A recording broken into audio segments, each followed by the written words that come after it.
तो आज हम लोग जो चैप्टर पढ़ने जा रहे हैं उसका नाम क्या है? Democratic rights. तो सबसे पहले हम लोग डेमोक्रेसी के बारे में पढ़ेंगे, फिर राइट्स के बारे में पढ़ेंगे, फिर हम लोग चैप्टर की तरफ आगे बढ़ेंगे। तो डेमोक्रेसी क्या होता है? हमारे कंट्री में अलग अलग तरह के गवर्नमेंट होता है। अलग अलग तरह के क्या होता है? गवर्नमेंट। कोई से भी कंट्री में अलग अलग तरह के गवर्नमेंट होता है। एक कंट्री को रूल करने के लिए, रेगुलेट करने के लिए अलग अलग तरीके के गवर्नमेंट्स रहते हैं। तो बिना गवर्नमेंट का कोई भी कंट्री रन या फिर रेगुलेट नहीं हो सकता। बिना गवर्नमेंट का कोई भी कंट्री रन या फिर रेगुलेट नहीं हो सकता। अगर आपके वहां पे आपके कंट्री में कोई भी गवर्नमेंट नहीं है तो जहां पे गवर्नमेंट है वो कंट्री वाले आपके यहाँ पे अटैक करेंगे और अपने अधीन में ले जाएंगे आपके कंट्री को। तो अभी आपके कंट्री को वो लोग रूल रेगुलेट करेंगे, उनका गवर्नमेंट चलेगा। तो अलग अलग फॉर्म्स ऑफ गवर्नमेंट रहते हैं, जैसे कि हो गया वन पार्टी रूल हो सकता है, two party rule, multi party rule हो सकता है। उसके बाद हमारा आता है kingship, monarchy. Monarchy is also form of government. उसके बाद आता है डिक्टेटरशिप। अलग अलग तरह के गवर्नमेंट होते हैं। तो डेमोक्रेसी हम लोग बात कर रहे हैं। तो डेमोक्रेसी क्या है? डेमोक्रेसी भी ऐसे एक, it is also a form of government. ये भी एक तरह का गवर्नमेंट है। डेमोक्रेसी भी एक तरह का गवर्नमेंट है। तो डेमोक्रेसी को बेसिकली अगर हम लोग समझने के लिए कोशिश करें, डेमोक्रेसी का डेफिनेशन बोलता है इट इज पीपल्स गवर्नमेंट, लोगों का गवर्नमेंट, हम लोगों का government. It means that we the people are the ruler. हम लोग रूलर है, रूल हम लोग कर रहे हैं। लेकिन it is impossible to run the government और टेक डिसीजन कलेक्टिवली। हम लोग सब मिलके कोई एक कंक्लूजन में आना इम्पॉसिबल है। कोई काम करना, सब चीज, सारा काम हम सब लोग कलेक्टिव वे में कर सकते हैं क्या? नहीं कर सकते। तो इसी वजह से हम लोग क्या करते हैं ना, हम लोग अपना रिप्रेजेंटेटिव चुनते हैं। हम लोग क्या करते हैं? रिप्रेजेंटेटिव अपना चुनते हैं by the means of election. By the means of election मतलब इलेक्शन के माध्यम से हम लोग अपना क्या चुनते हैं? रिप्रेजेंटेटिव को चुनते हैं और हमारे बिहाफ में वो सारा काम करता है। एग्जाम्पल और थोड़ा सा इजी करेंगे तो जैसे कि क्लास में अगर हम लोगों को डिसिप्लिन चाहिए तो हम लोगों को क्या करना पड़ेगा? एक मॉनिटर बनाना पड़ेगा। तो क्लास आप ही लोगों का है तो मॉनिटर भी आप लोग आपसी सहमति से चुनोगे और अभी मॉनिटर का डिसीजन को सब लोगों को एग्री करना पड़ेगा, है कि नहीं? मॉनिटर जो डिसीजन ले रहा है उसको आप सब लोगों को एग्री करना पड़ेगा। तो इस तरह से ही हम लोग जिसे वोट देके जिताएंगे उसका डिसीजन को हम लोगों को क्या करना पड़ेगा? एक्सेप्ट करना पड़ेगा। और वो सामने वाला हम सब लोगों के अच्छे के लिए ही काम करता है। और हम लोगों को भी चांस मिलता है टाइम टू टाइम, अगर हम लोगों को उसका सर्विस अच्छा नहीं लग रहा है तो हम लोग गवर्नमेंट चेंज कर सकते हैं। गवर्नमेंट इन द सेंस जो पॉलिटिकल पार्टी है उसको सत्ते से हटा सकते हैं। सत्ते से हटा सकते हैं। मान लो बीजेपी है तो उसको फिर हम लोग दूसरे कांग्रेस को वोट देके कांग्रेस वालों को ला सकते हैं। इंडिया का पॉपुलेशन बहुत ज्यादा है, इंडिया का पॉपुलेशन बहुत ज्यादा है, तो हम लोग को जिसका गवर्नमेंट अच्छा लग रहा है, तो हम लोगों को जिसका पॉलिसी अच्छा लग रहा है, जिसका काम अच्छा लग रहा है, हम लोग उसको और एक बार चांस दे सकते हैं। इतना समझ में आ गया? तो ये हो गया हमारा डेमोक्रेसी, जो कि हम लोग पीपल्स गवर्नमेंट बोलते हैं। तो अभी हम लोग क्या पढ़ेंगे? Democracy, democratic rights. राइट्स क्या होता है? अधिकार। हर एक इंसान का कुछ कुछ बेसिक राइट्स रहते हैं। राइट्स इन द सेंस क्या? जैसे कि मुझे अभी फ्रीडम ऑफ स्पीच है, बोलने का अधिकार है, तो मैं अपना जो भी थिंकिंग है, जो भी मेरा नोशंस है, वो मैं आपके सामने रख सकता हूं। इसका मतलब ये नहीं कि मैं जाके अभी किसी को कुछ भी बोल दूं, गाली बक दूं, नहीं, ये हमारे राइट्स में नहीं है। हमारे राइट्स में क्या है? मेरे को बोलने का अधिकार है। इन द सेंस क्या? मेरे साथ अगर कुछ गलत हो रहा है, मैं अगर कहीं पे अपना टिप्पणी रखना चाहता हूं, वक्तव्य रखना चाहता हूं, तो मैं वहां पे रख सकता हूं, तो उसका मुझे राइट है। लेकिन एट द सेम टाइम अगर मैं किसी को गाली देता हूं तो अभी मैं किसी को इंसल्ट किया, मतलब है कि नहीं? तो अभी मैं सामने वाले को अगर इंसल्ट करूंगा तो उसका भी राइट है, वो मेरे अगेंस्ट में कुछ एक्शन ले सकता है। तो इसी वजह से हम लोग अपना राइट्स का गलत वे में, रॉन्ग वे में फायदा नहीं उठा सकते। तो ऐसे ही हमारा अलग अलग तरीका का राइट्स रहते हैं। तो वो राइट्स के बारे में हम लोग पढ़ेंगे। तो ये हमारा जो राइट है ये कहां पे लिखा है, कहां पे मेंशन है, और हम लोगों को अपना बेसिक राइट्स या फिर हम लोग को अपना राइट्स, अपना अधिकार क्यों जाने रखना चाहिए। जैसे कि अगर तुम एक कंट्री में रह रहे हो और तुम्हें अपना बेसिक राइट्स या फिर तुम्हें अपना राइट्स पता ही नहीं है तो तुम अपना राइटफुल बेनिफिट्स का लाभ उठा ही नहीं पाओगे, अधिकार का लाभ ही नहीं उठा पाओगे, है कि नहीं? जैसे कि तुम्हारे साथ अगर गलत हो रहा है और तुम्हें जब तक पता ही नहीं चलेगा कि तुम्हारे साथ गलत हो रहा है, तब तक तुम अपना वॉइस को कैसे रेस करोगे? तो इसी वजह से ये जरूरी है। तो ये चैप्टर इसी वजह से जरूरी है। लेकिन कुछ कुछ जगह पे ऐसे भी हुआ है कि आपका राइट्स को रोका गया है, आपको अपने राइट, अपने अधिकार का बेनिफिट लेने से रोका गया है। कुछ कुछ जगह पे ऐसा भी हुआ है। अच्छा, ये कौन करता है? ये गवर्नमेंट कभी कभी करता है ऐसे। ये फिर गवर्नमेंट के मेंबर्स, कोई कुछ ऑर्गेनाइजेशन रहते हैं, कुछ कुछ क्या रहता है? ऑर्गेनाइजेशन। अमेरिका में एक बार आतंकी हमला हुआ था। क्या हुआ था? आतंकी हमला। तो उस टाइम में वो आतंकी हमले में लगभग लगभग बोला जाता है 600 लोग इंक्लूडेड थे। इंडिया से भी कुछ कुछ लोग थे, पाकिस्तान से भी कुछ कुछ लोग थे, बहुत सारी जगह से कुछ कुछ लोग थे। तो ये वो अमेरिका से उनका जो आर्मी मेंबर है, आर्मी पर्सनल है, वो लोग क्या करते हैं ना, सीक्रेट एक मिशन चलाते हैं। तो सारे जगह से जिसको वो लोग सस्पेक्ट कर रहे थे, सस्पेक्ट इन द सेंस जिन जिन लोगों के ऊपर उनका क्या जा रहा था, थोड़ा सा शक जा रहा था, उन सबको उठा लाते हैं। वो लोग उठा ला के ग्वांतानामो बे में एक जगह है, एक प्रिजन है, वहां पे डाल देते हैं उनको। और कुछ कुछ लोगों को तो इवन हत्या भी कर देते हैं वहां पे। वो भी डायरेक्ट पूछताछ करके अपना डिसीजन वो लोग खुद सुना है। जबकि कोई भी डिसीजन सुनाने का अधिकार किसके पास है, कौन बताएगा? जुडिशियरी के पास होता है, जुडिशियल सिस्टम के पास होता है। लेकिन ये लोग क्या करते हैं? ये लोग डायरेक्ट ही डिसीजन सुना लेते हैं, और डायरेक्ट ही विदाउट एनी ट्रायल, कोर्ट में बिना पेशी करके उन लोगों को डायरेक्ट, जो कि एक गलत चीज है ना। यहाँ पे उन लोगों का अधिकार छीन लिया गया था उनसे। ओके, तो अभी हम लोग चैप्टर शुरू करेंगे, पढ़ना शुरू करते हैं। इंट्रोडक्शन खत्म। तो सबसे पहला पॉइंट हमारा क्या है? What are rights? अधिकार क्या है? राइट्स क्या है? Rights are reasonable claims of persons recognized by society and sanctioned by law. Sanctioned by law in the sense क्या? जो गवर्नमेंट अलाउ कर रहा है, जो गवर्नमेंट सैंक्शन किया है, लीगली जो काम हुआ है। और यहाँ पे और एक पॉइंट लिखा है, रिकॉग्नाइज्ड बाय सोसाइटी, मतलब क्या? जिसको सोसाइटी भी एक्सेप्ट करता है, accepted by society and recognised by laws और सैंक्शन बाय लॉ। और ये reasonable claim of a person है। Reasonable claim of a person मतलब क्या? एक इंसान का अधिकार है। एक इंसान का क्या है? अधिकार है। Case study where rights are denied. अभी मैं जो स्टोरी बताया था थोड़ी देर पहले, वो स्टोरी को हम लोग डिटेल में पढ़ेंगे। कुछ कुछ केस स्टडी है जहां पे हम लोग ये देखते हैं कि राइट्स को डिनाई कर दिया गया था, मतलब अपने अधिकार को डिनाई कर दिया गया था, या फिर उन लोगों को उनका अधिकार नहीं मिला था। Prison in Guantanamo Bay, about 600 people were secretly picked up by US forces from all over the world.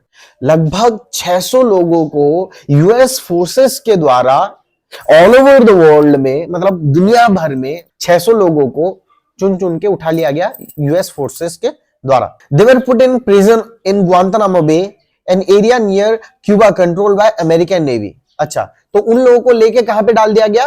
Guantanamo बे में, एक प्रिजन में, जो कि कौन कंट्रोल करता था? American navy. कौन कंट्रोल करता था? American navy. उसके साथ यहां पे लिखा है कि ये न्यू क्यूबा के पास था। ये कहां पे पास था? क्यूबा के पास था। Guantanamo Bay near Cuba, controlled by American navy. They were linked to the attack on New York on 11 September 2001। 2001 11 सितंबर में न्यूयॉर्क में जो अटैक हुआ था, टेररिस्ट अटैक, तो ऐसा बोला जाता है कि ये जो 600 लोग हैं वो लोग इसमें लिंक थे। ये अटैक के साथ इन लोगों का कुछ लिंक था। The US army arrested them.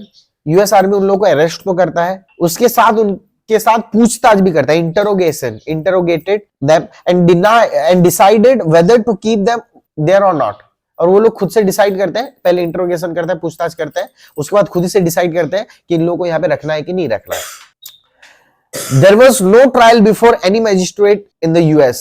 पूछताछ जो कर रहे हैं, हाँ कि नहीं? उसके बाद मेरा भी अधिकार है कि मेरे को अगर कोई लेके जा रहा है पुलिस स्टेशन में, तो मेरा लॉयर को मैं लेके आऊंगा और मैं वहां पे केस कर सकता हूं कि मुझे बिना नोटिस के कैसे उठा के लेके गए, मेरा गलती क्या है मुझे कैसे नहीं बताए, अचानक से मुझे कैसे उठा के लेके गए। मैं खुद भी आ सकता था, आप मुझे बोल सकते हो, आप मुझे नोटिस भेज सकते हो, है कि नहीं? तो ये सब चीज पूछताछ करने का मेरा भी अधिकार है।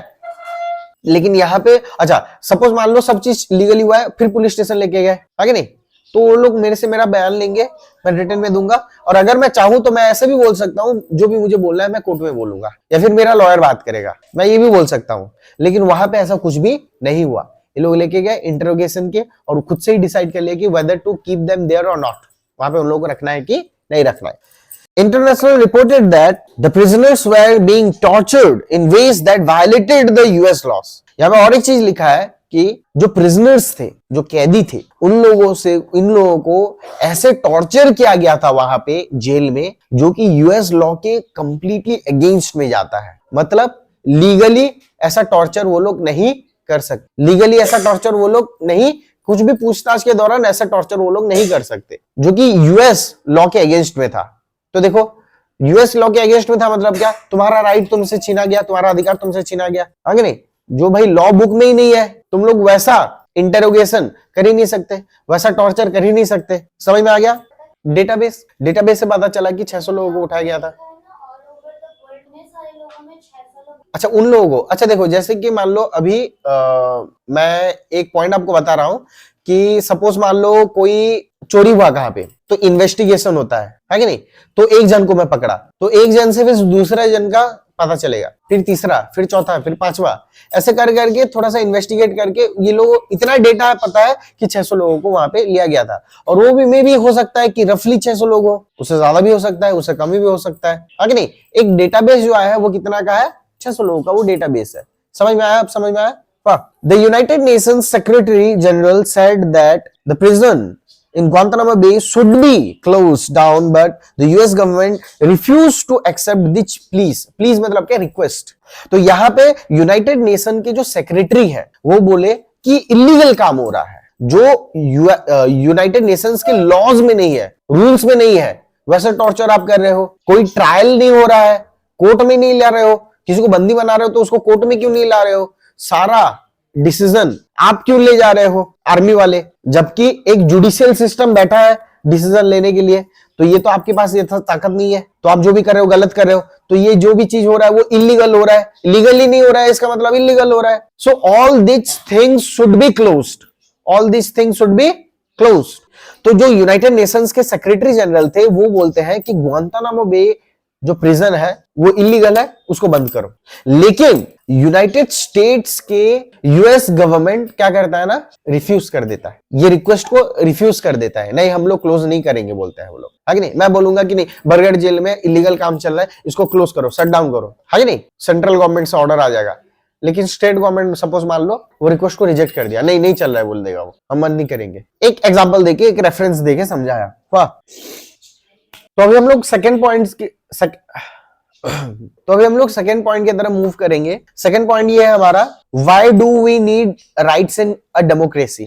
हम लोगों को डेमोक्रेसी में राइट्स का जरूरत क्यों है, अधिकार का जरूरत क्यों है। इंडिया में बात चल रही है यहाँ पे। For democratic elections to take place it is necessary that citizens should have the right to express their opinion from political parties and take part in political activities. यहाँ पे लिखा है कि अगर आप डेमोक्रेसी में इलेक्शंस में पार्टिसिपेट करना चाहते हो, कहां पे पार्टिसिपेट करना चाहते हो, इलेक्शंस में पार्टिसिपेट करना चाहते हो, then it is necessary that citizens should have the right to express their opinion, कि सिटीजन लोग अपना ओपिनियन को एक्सप्रेस कर पाए। ये राइट, ये अधिकार उन लोगों को देना चाहिए। अपना ओपिनियन एक्सप्रेस करें इन द सेंस क्या, जैसे कि मान लो अभी मैं पोलिंग बूथ में जाऊंगा वोट देने के लिए, तो right to express their opinion in the sense, अगर मैं अपना ओपिनियन के हिसाब से, मेरे को पसंद आ रहा है मान लो बीजेपी, सपोज मैं बीजेपी को वोट दूंगा, तो आसपास कोई भी इंसान नहीं रहना चाहिए पोलिंग बूथ के टाइम में। मैं अकेले जाऊंगा, दूर रहेगा पोलिंग बूथ, वहां पे मैं अपना वोट कास्ट करूंगा, उसके बाद मैं रिटर्न आऊंगा, और वहां पे कोई भी मुझे जोर जबरदस्ती नहीं कर सकता कि आप पर्टिकुलर इसी को वोट दो बोल के। ये पॉइंट नंबर 1 हो गया। सेकेंड नंबर पॉइंट क्या है कि पहले भी अगर मैं अपना ओपिनियन बता रहा हूं, मैं लोगों को बता रहा हूं कि ये पार्टी अच्छा है इस चीज के लिए, तो मुझे कोई रोक नहीं सकता कि कोई मुझे गलत तरीके से कोई भी एक्शन नहीं ले सकता मेरे साथ। ओके, अगर मैं बोल रहा हूं पर्टिकुलर ये पार्टी क्यों अच्छा है, इस चीज के लिए अच्छा है, मैं अपना ओपिनियन रख सकता हूं। ऐसे ही दूसरा कोई भी अपना ओपिनियन रख सकता है। Even we can come into a debate also, हम लोग एक डिबेट भी कर सकते हैं, है नहीं। उसके बाद from political parties and take part in political activities. Take part in political activities in the sense क्या, ऑब्वियसली अगर मैं कोई पार्टी के बारे में बता रहा हूं, प्रचार प्रसार कर रहा हूं, तो इसका मतलब क्या, मैं वो पॉलिटिकल एक्टिविटी में पार्टिसिपेट किया हूं। एक ही चीज नहीं हुआ क्या, पॉलिटिकल एक्टिविटी में पार्टिसिपेट नहीं किया क्या मैं। Okay, rights are guarantees which can be used when things go wrong। Rights are guarantees मतलब क्या, यहां पे देखो सबसे पहले तो लॉ बुक में राइट मेंशन रहता है, जो कि एक रिटन एग्रीमेंट है एक हिसाब से अगर देखोगे तो। So rights are guarantees which can be used when things go wrong. Rights वो गारंटी रहते हैं जो हमारे काम में आ सकता है जब चीजें गलत तरीके से जा रहा है। जैसे कि मान लो अभी मुझे बोलने का अधिकार है कि नहीं है, यस, मैं अपना right to freedom of expression है मेरे पास, मैं एक्सप्रेस कर सकता हूँ ये पार्टी क्यों अच्छा है, ये पार्टी क्यों अच्छा नहीं है, मेरा अधिकार है। तो अगर मान लो मैं सपोज कोई एक पार्टी को गलत बोल रहा हूं, ओके, और सही मायने में गलत बोल रहा हूं, वो काम नहीं किया होगा, या फिर मैं कोई पार्टी को अच्छा बोल रहा हूं, किसी को बुरा नहीं बोल रहा हूं, लेकिन कोई पार्टी को अच्छा बोल रहा हूं और आके मुझे पुलिस परेशान कर रहा है, या फिर कोई भी पार्टी परेशान कर रहा है, दूसरा पार्टी वाला परेशान कर रहा है कि आप क्यों सपोर्ट ले रहे हो, आप क्यों प्रचार प्रसार कर रहे हो, सपोज मान लो ऐसा कुछ हो रहा है, सपोज ऐसा कुछ हो रहा है, तो इन दैट केस हम लोग अपने राइट्स का सहायता लेके कुछ भी लीगल एक्शन ले सकते हैं। कुछ भी क्या ले सकते हैं?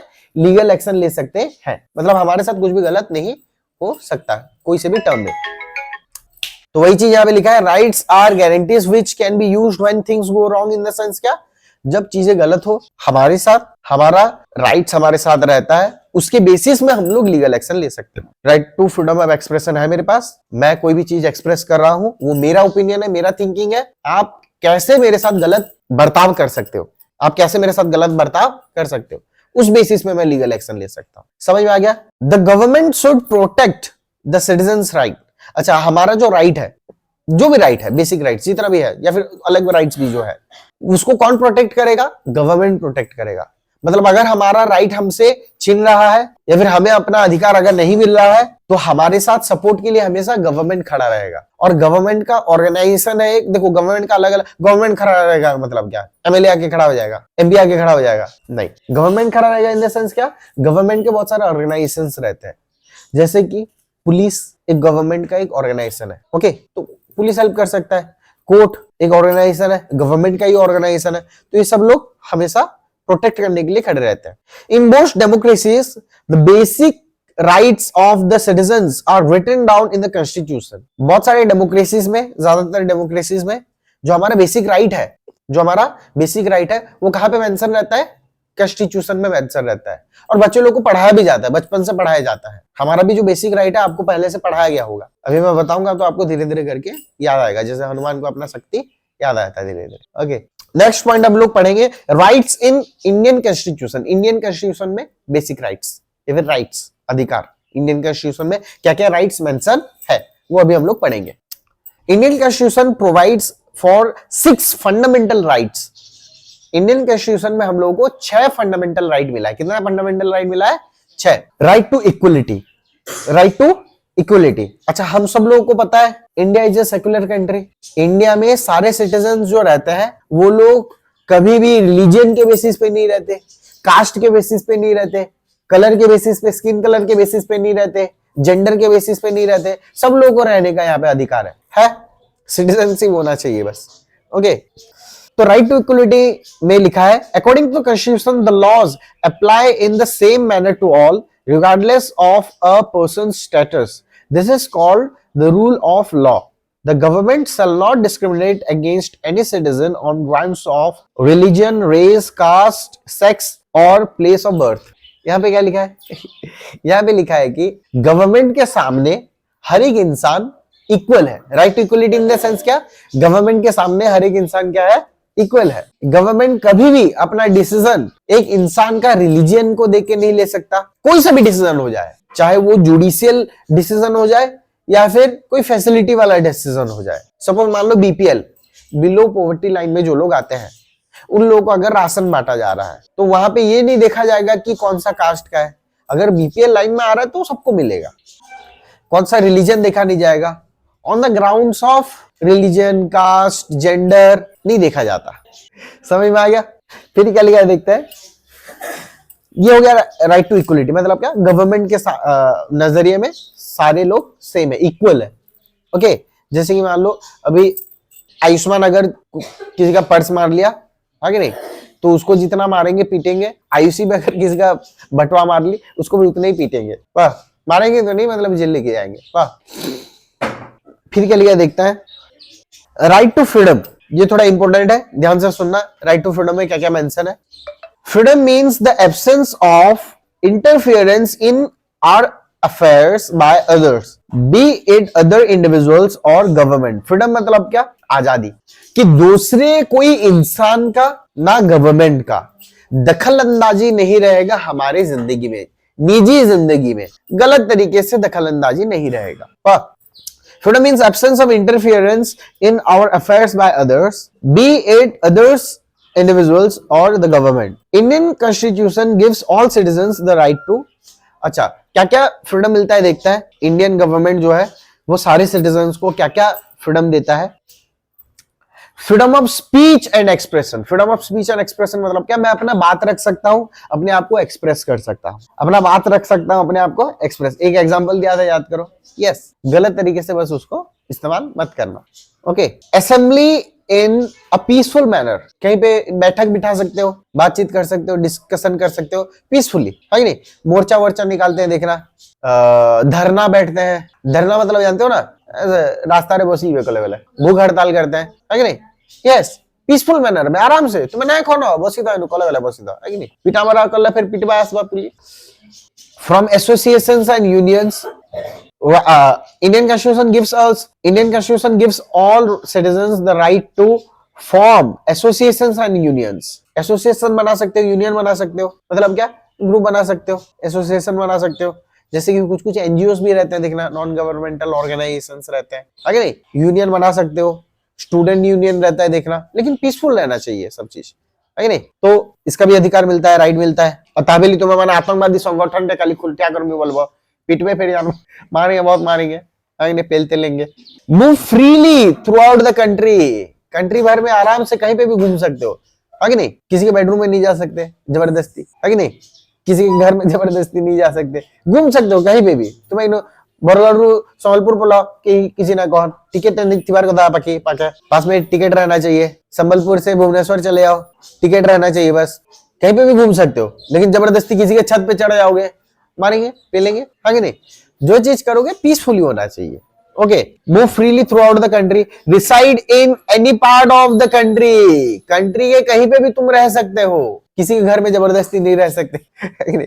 वो सब समझो, है नहीं, पॉजिटिवली समझो थोड़ा सा। मैं जो भी बोल रहा हूं, अपने अधिकार को गलत तरीके से इस्तेमाल नहीं कर सकते, कहीं पे भी रह सकते हो। तो अगर वो बच्चा भाई चाहेगा मैं जाके अभी महाराष्ट्र में रहूं, रह सकते हो। पैसा होना चाहिए, घर होना चाहिए, भाड़े में रह सकते हो, अपना आधार कार्ड सारा डिटेल्स रहना चाहिए, है कि नहीं। और तुम जाओगे कहीं पे एक होटल में रुक जाओगे और वहां पे भाड़ा वाड़ा नहीं दोगे, है कि नहीं, मारेंगे, पीटेंगे, गला दबाएंगे होटल वाले। प्रैक्टिस एनी प्रोफेशन और to carry on any occupation, trade और बिजनेस, कोई सा भी काम कर सकते हो, लेकिन लीगल होना चाहिए। कोई सा भी काम, मतलब अभी वो बोलेगा कि मैं एक टेलर दुकान खोलूंगा, कर सकते हो, कोई दिक्कत नहीं, टेलरिंग करो, आराम से हो सकता है। वो अभी बोलेगा कि मैं इंजीनियर बनना चाहता हूँ, हाँ बन सकता है, लेकिन पढ़ाई करना चाहिए उस हिसाब से, क्वालिफाई होने से इंजीनियर बन सकता है, जबरदस्ती नहीं बन सकता। वो अभी बोलेगा मैं गांजा बेचूंगा, मारेंगे, पुलिस उठा के लेके जाएगा, है कि नहीं। प्रैक्टिस कर सकते हो कोई सा भी प्रोफेशन, कोई सा भी ट्रेड, है कि नहीं, लीगल होना चाहिए, है कि नहीं। दारू बेचूंगा, बेचो लाइसेंस के साथ, इलीगली बेचो, मारेंगे, फिर पकड़ेंगे, है कि नहीं। No person can be deprived of his life or personal liberty except according to procedure established by law. यहाँ पे लिखा है कि जो भी करोगे लीगली सही रहना चाहिए। No person can be deprived of his life or personal liberty. तो इसका मतलब क्या है? इसका मतलब ये है कि गवर्नमेंट अगर भी तुम्हारे लाइफ में दखलंदाजी कर रहा है तो किस बेसिस पे कर सकता है? अगर तुम कोई क्रिमिनल ऑफेंस किए होगे, personal liberty in the sense क्या, आपका पर्सनल जो फ्रीडम है कि नहीं, उसको गवर्नमेंट कभी भी हैम्पर नहीं कर सकता, बट वो वहां पे दखलंदाजी तब कर सकता है, उसको हैम्पर तब कर सकता है जब आप कुछ गलती किए होगे। वो भी दखलंदाजी अगर भी करेगा लीगली, जैसे कि मान लो अगर पुलिस आपके पास आके आपको घर से उठा के भी ले जाता है पुलिस स्टेशन में, तो आपका डेली दिन का जो रूटीन रहता है, जो काम रहता है, वो हैम्पर हुआ कि नहीं हुआ? तो इसी वजह से पुलिस आपको सबसे पहले एक लीगल नोटिस भेजेगा, या फिर आपके पास नोटिस लेके आएगा कि ये हुआ है, कॉल आएगा एक, उसके बाद आप जाओगे और आपको कोऑपरेट करना रहता है। एक हिसाब से पुलिस देखो दखल अंदाजी क्या ना, आपके पर्सनल लाइफ पे आपको अगर भी पुलिस स्टेशन में लेके जा रहा है पूछताछ के लिए या फिर कुछ भी कर रहा है, लेकिन वो लीगल टर्म्स पे, वरना देखो यहाँ पे इतने सारे लोग बैठे हैं, किसको लेके गया पुलिस स्टेशन? नहीं, पुलिस आके उठा के लेके गया नहीं। लेकिन अगर आप कुछ गलत किए होंगे तो वो पूछताछ के लिए लेके जा सकता है, या फिर अगर पुलिस को लग रहा है कि कुछ गलत हुआ है जिसका एविडेंस इसके पास है कि नहीं, तब आपके पास वो अप्रोच कर सकता है। Last, a government or police officer can arrest or detain any citizen unless he has proper legal justification. अगर आपके पास कोई भी लीगल जस्टिफिकेशन नहीं है तो पुलिस आपको अरेस्ट कर सकता है। पुलिस आपको सस्पेक्ट कर रहा है, आपको आरोपी सोच रहा है, अगर आप उसका जस्टिफिकेशन दे नहीं पाए तो वो आपको अरेस्ट करके ले सकता है पूछताछ के लिए आगे। समझ में आ गया? बस